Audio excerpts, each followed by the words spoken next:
Hi dear friends, എന്തുണ്ട് വിശേഷം? സുഖമല്ല എല്ലാവർക്കും. പക്ഷെ ഞാനത്ര സുഖമില്ലൊരു ദിവസമായിരുന്നില്ല. ഇന്ന് ഭയങ്കര ക്ഷീണമുള്ളൊരു ദിവസമായിരുന്നു.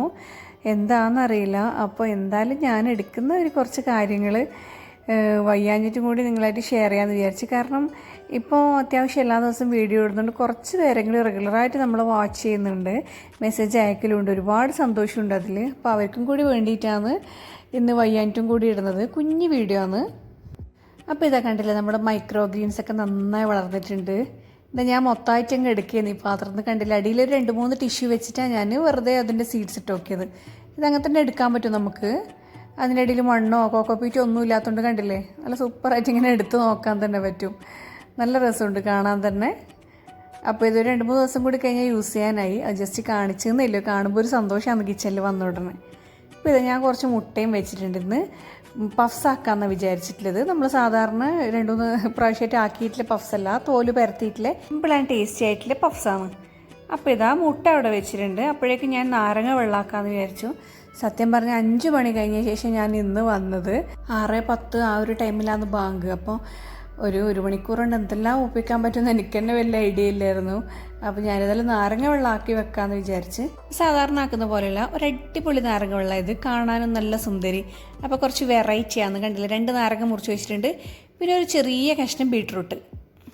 അപ്പോൾ ബീട്രൂട്ട് നന്നായി തോല് കളഞ്ഞിട്ട് ചെറിയ കഷ്ണമായിട്ട് കട്ട് ചെയ്തെടുക്കുക ആദ്യം. മക്കൾക്ക് വെറൈറ്റിയാണ് വേണ്ടത്, ഭയങ്കര വെറൈറ്റി അല്ല, എന്നാൽ എന്തെങ്കിലും ഒരു ഡിഫറെൻ്റ് ആയിട്ടുള്ളൊരു സംഭവം അവർക്ക് ഇഷ്ടപ്പെടുന്നത്. നമ്മളും അങ്ങനെ തന്നെ. ഒരു 5 മണി 6 മണിയൊക്കെ ആയാൽ ടേബിളിൽ എന്തെല്ലാം വന്നിട്ടില്ലെന്ന് നിരത്തി വെച്ചിട്ടില്ലെന്ന് നോക്കാൻ വേണ്ടി ഒരു വരവുണ്ട്. അതുപോലെ അവർ ഇടയ്ക്കിടയ്ക്ക് വന്ന് നോക്കി ഇന്നെന്താ സ്പെഷ്യൽ. അപ്പോൾ ഇന്നലെയും നല്ല നാരങ്ങ വെള്ളം തന്നെയാണ്. അപ്പോൾ നാരങ്ങ വെള്ളത്തിലൊരു ചേഞ്ച് ആക്കാമെന്ന് വിചാരിച്ചിട്ടേ. അപ്പോൾ ഇതൊരു ചെറിയ പീസേ എടുത്തിട്ടുള്ളൂ ബീട്രൂട്ട്. ഇനി അതൊന്ന് നമ്മൾക്ക് ആ ഒരു മിക്സീൻ്റെ ജാറിലിട്ടിട്ട് ഒന്ന് അടിച്ചെടുക്കുക, ഒന്ന് പൊടിച്ചെടുക്കാൻ വേണ്ടിയിട്ടാണ്. എന്നിട്ട് നമുക്കിതിൻ്റെ നീരെടുക്കും കൂടി വേണം. ഇനി നമുക്ക് 2 നാരങ്ങേൻ്റെ നീര് ഈ മിക്സീൻ്റെ ജാറിലേക്കൊന്ന് പിഴിഞ്ഞു കൊടുക്കാം. പിന്നെ അതിൽ ആവശ്യത്തിനുള്ള വെള്ളം, നമ്മൾ സാധാരണ നാരങ്ങ വെള്ളമാക്കുമ്പോൾ തന്നെ, പിന്നെ ആവശ്യത്തിനുള്ള പഞ്ചസാര ഇട്ട് ഒന്ന് അടിച്ചെടുക്കാം. നോമ്പ് തുറക്കുമ്പോൾ എൻ്റെ ഒരു ഫേവറേറ്റ് ഡ്രിങ്കാണ് ഈ ഒരു ലൈം ജ്യൂസ്. അപ്പോൾ ഏത് ടൈപ്പ് ലൈം ജ്യൂസ് ആയാലും, പക്ഷെ കുറേ ആളത് കുടിക്കാൻ പറ്റുമെന്ന് പറയുന്നത്, കുറേ ആൾ കുടിക്കാൻ പാടില്ല എന്ന് പറയുന്നത്. എന്തായാലും നമ്മൾ തണുത്ത് കുടിക്കാണ്ടിരിക്കാൻ ശ്രദ്ധിക്കുക ആ ഒരു ടൈമിൽ.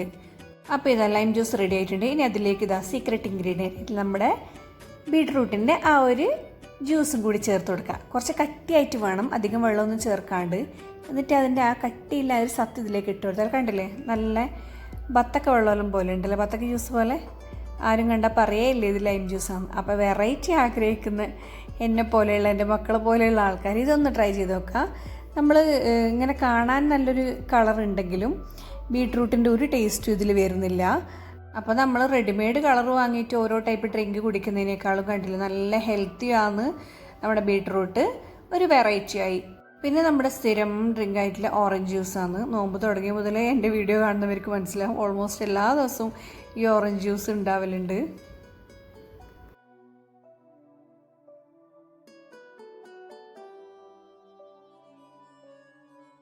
അപ്പം ഇനി വേഗം തന്നെ മുട്ട പഫ്സിൻ്റെ മസാല റെഡിയാക്കാൻ വേണ്ടി ഇറങ്ങിയെന്ന്. 2 വെല്ലുള്ളി എടുത്തിട്ടുണ്ട്, 4 പച്ചമുളക് വലുത്, അതുപോലെ തന്നെ ഒരു തക്കാളി. സാധാരണ ഞാൻ തക്കാളി ഇട്ടിട്ട് എല്ലാ ആക്കലും, ഉള്ളിയും പച്ചമുളകും മാത്രമേ ഇടുള്ളൂ.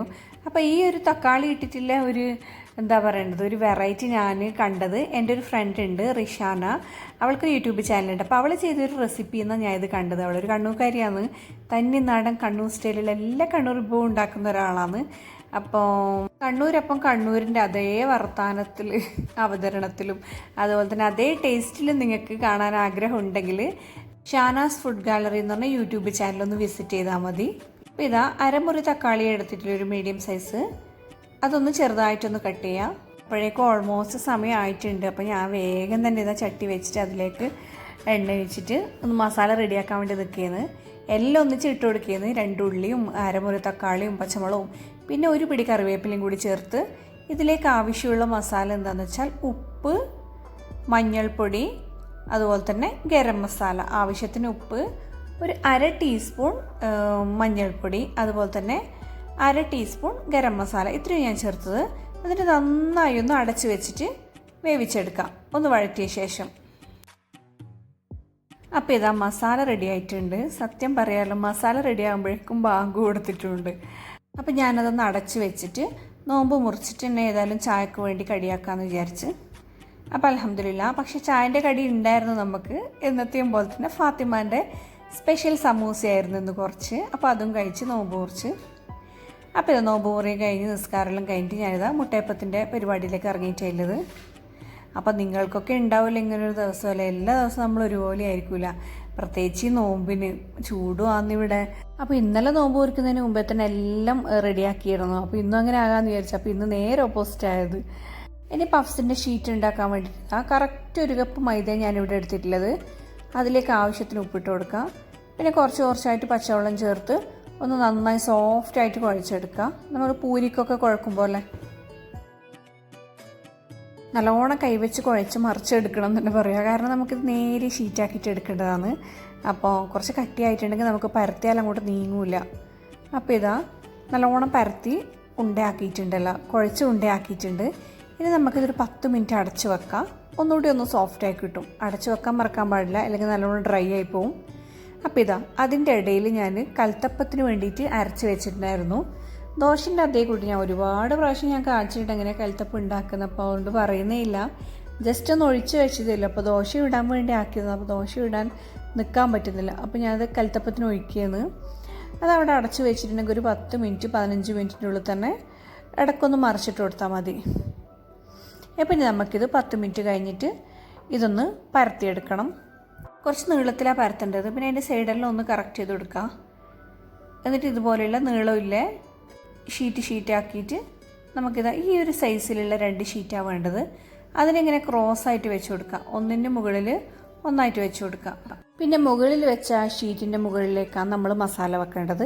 പിന്നെ അതിൻ്റെ മുകളിലായി അരമുറി മുട്ടയും വെച്ച് കൊടുക്കുക. എന്നിട്ട് താഴെയുള്ള പീസ് അങ്ങോട്ടും ഇങ്ങോട്ടും ഫോൾഡ് ചെയ്ത് കൊടുക്കുക. അതൊന്ന് ഓർമ്മിക്കണേ, മുകളിലേതിൻ്റെ മുകളിൽ മസാല വെക്കുക. എന്നിട്ട് ആദ്യം നമ്മൾ മടക്കി കൊടുക്കുന്നത് താഴെയില്ലാന്ന്, പിന്നെ ഇത് മുകളിലേയും കൂടി മടക്കി കൊടുക്കുക. നല്ലൊരു പെട്ടി ഷേപ്പിൽ കിട്ടും.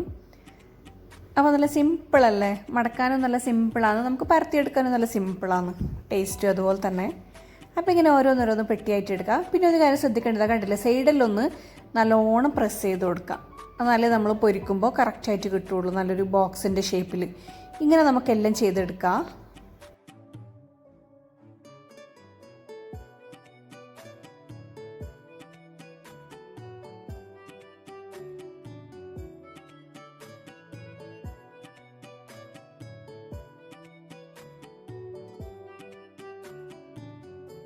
അങ്ങനെ ഇതാ നമ്മൾ സിമ്പിൾ ആൻഡ് കുട്ടി പഫ്സെല്ലാം റെഡി ആയിട്ടുണ്ട് ഇവിടെ.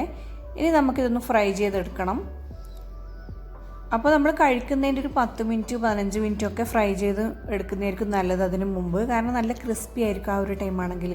പിന്നെ എടുത്ത് വെച്ചിട്ടുണ്ടെങ്കിൽ കുറച്ചുകൂടി ഒന്ന് സോഫ്റ്റ് ആവും. അപ്പോൾ നമ്മൾ കഴിക്കുന്നതിൻ്റെ തൊട്ട് മുമ്പ് ചെയ്യുന്നതായിരിക്കും ഏറ്റവും ബെറ്റർ. അപ്പോൾ ഇതാ നല്ല ചൂടായ എണ്ണയിലേക്ക് ഇട്ട് പൊരിച്ചെടുക്കുകയെന്ന്. ഒരു മീഡിയം ഫ്ലെയിമിൽ ഇടിച്ച് വേണം ചെയ്യാൻ വേണ്ടി. ഇപ്പോൾ നല്ലോണം അങ്ങ് ഹൈ ഫ്ലെയിമിൽ വെച്ചിട്ടുണ്ടെങ്കിൽ പെട്ടെന്ന് അതിൻ്റെ തോല് കരിഞ്ഞു പോവും. മീഡിയം ഫ്ലെയിമിലിട്ടിട്ട് ഒന്നപ്പുറം ഇപ്പുറം മറിച്ചിട്ട് കൊടുക്കുക. പിന്നെ നല്ല ഗോൾഡൻ കളറാകുമ്പം കോരിയെടുക്കുക. പെട്ടെന്ന് നമുക്ക് ചെയ്തെടുക്കാൻ പറ്റും. കാരണം നമ്മൾ നേരിയ തോലില്ലാന്നിത് പരത്തിയിട്ടുള്ളത്. അപ്പോൾ ഈ ഒരു സ്റ്റൈലിൽ നിങ്ങൾ പരത്തി ചൂട്ടിയിട്ടില്ലെങ്കിൽ എന്തായാലും ട്രൈ ചെയ്യണമെന്ന് തന്നെ ഞാൻ പറയും. കാരണം നല്ലൊരു ടേസ്റ്റിയാണ് ഇതിൻ്റെ മസാലയും അതുപോലെ തന്നെ ഇത് തിന്നാൻ വേണ്ടിയിട്ടും. അങ്ങനെ മുട്ട പഫ്സ് എല്ലാം പൊരിച്ചെടുത്തിട്ടുണ്ട്. കണ്ടില്ലേ, നല്ല രസമുണ്ട് കാണാൻ തന്നെ, അതുപോലെ തന്നെ ടേസ്റ്റും. അപ്പോൾ ചായൻ്റെ കൂടെ കഴിക്കാമെന്ന് വിചാരിച്ചിട്ടാണ്. അപ്പോഴേക്കും നമ്മുടെ കൽത്തപ്പം റെഡി ആയിട്ടുണ്ട്. കണ്ടില്ലേ, നല്ല ഉള്ളിയെല്ലാം പൊരിഞ്ഞിട്ട്. ശരിക്കും ഇതിന് കറി തന്നെ വേണം നിർബന്ധമൊന്നുമില്ല, വെറുതെ കഴിച്ചു തന്നാൽ തന്നെ നല്ല രസമാണ്. അപ്പോൾ ചായ എല്ലാം കുടിച്ചിട്ട് നമ്മളിതാ മുറ്റത്തേക്ക് വന്നിട്ടാൽ വീടിൻ്റെ മുൻവശമാണിത്. ഇതാ കുഞ്ഞ് ഗേറ്റ് ഉണ്ട്. അപ്പോൾ ഇതെപ്പം പതിവുള്ളതാണ്. മോന് നല്ലോണം കളിക്കണം. ആ ഒരു ടൈമിൽ മിക്കവാറും ഞാനിവിടെ ഇതിങ്ങനെ പോസ്റ്റ് അടിച്ചിരിക്കലായിരിക്കും അവൻ്റെ കളി നോക്കിക്കൊണ്ട്. ഒരു സൈഡിലായിട്ട് ഇങ്ങനെ മോളും ഇരിക്കുന്നുണ്ട് അവിടെ. അപ്പോൾ ഡിന്നറിന് ഒരു കാലത്തപ്പം ആക്കിയതേലും ബാക്കി ഇവൻ്റെ കളിയെല്ലാം കഴിഞ്ഞിട്ട് പോയിട്ട് ചൂടാന്നെല്ലാം വിചാരിച്ച് നിൽക്കുകയായിരുന്നു. അപ്പം അത്രയും ക്ഷീണമായിരുന്നു ഇന്ന്. അപ്പോൾ അൽഹംദുലില്ലാ ആ ഒരു സമയത്തിനാണ് നമുക്ക് അടുത്തുള്ള അറബി വീട്ടിൽ നിന്ന് ഈ ഒരു ഫുഡും കൂടി കിട്ടിയത്. അപ്പോൾ ഇത് നമ്മൾ കഴിച്ച് തീർത്തതല്ല, നമ്മൾ ഷെയർ ചെയ്തിട്ടും കൂടിയുണ്ട്. അപ്പോൾ ഇതൊക്കെയാണ് ഇന്നത്തെ നോമ്പ് വിശേഷം. അപ്പോൾ ഇന്നത്തെ ഒരു കുട്ടി വ്ളോഗ് നിങ്ങൾക്ക് ഇഷ്ടപ്പെട്ടെന്ന് വിചാരിക്കുന്നു. ഇഷ്ടപ്പെട്ടെങ്കിൽ ഒരു ലൈക്ക് തരാം. അതുപോലെ തന്നെ നിങ്ങളുടെ അഭിപ്രായങ്ങളൊക്കെ എന്നത്തെയും പോലെ കമൻറ്റ് ചെയ്യുക. സബ്സ്ക്രൈബ് ചെയ്യാത്തവരാണെങ്കിൽ പ്ലീസ് ഒന്ന് സബ്സ്ക്രൈബ് ചെയ്ത് സപ്പോർട്ടും കൂടി ചെയ്യണേ. അപ്പോൾ ഇൻഷാല്ല വേറൊരു വീഡിയോ ആയിട്ട് വീണ്ടും കാണാം. അതുവരെ ടേക്ക് കെയർ, ബൈ.